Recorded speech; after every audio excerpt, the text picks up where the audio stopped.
Mark Sanchez, his arrest. We have the affidavit of probable cause right here. Let's get into it. On October 4th, 2025, at about 12:35 a.m., Mark Sanchez, the former NFL football player and now broadcaster, was found at this place, the Low Miller's Pub and Eatery, with multiple stab wounds. Police come, they're trying to figure out what happened. Mark is rushed to a hospital. They say, "What happened, Mark?"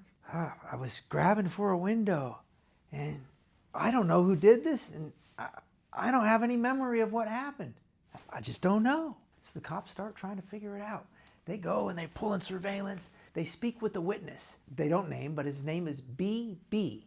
And BB's like, "I was here with my kid. I was looking and I saw these guys, two guys, they were communicating. And then I started pulling out and I was looking in my rear view mirror. I could see back behind me.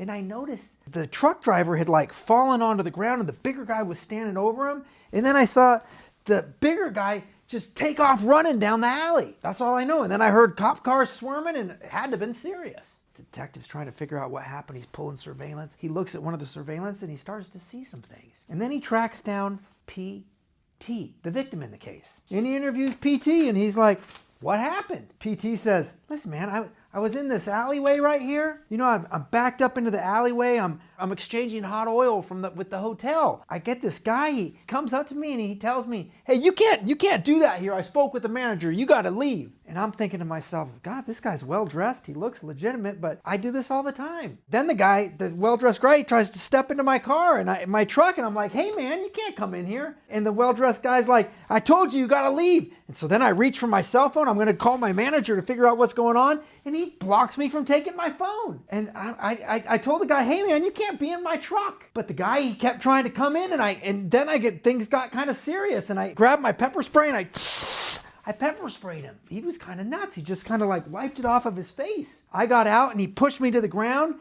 and then I started to fear for my life. I was like, this is like a life or death situation. And I grabbed my pocket knife and I stabbed him. Holy crap. And the cops were like, "Well, this kind of matches what I see in the surveillance." And they arrest Mark Sanchez for battery and unlawful entry into a motor vehicle. Now, the eyewitness also said that when Mark Sanchez was telling him this stuff, he could smell a strong odor of alcoholic breath on him. Now, in a case like this, the most important evidence is video evidence.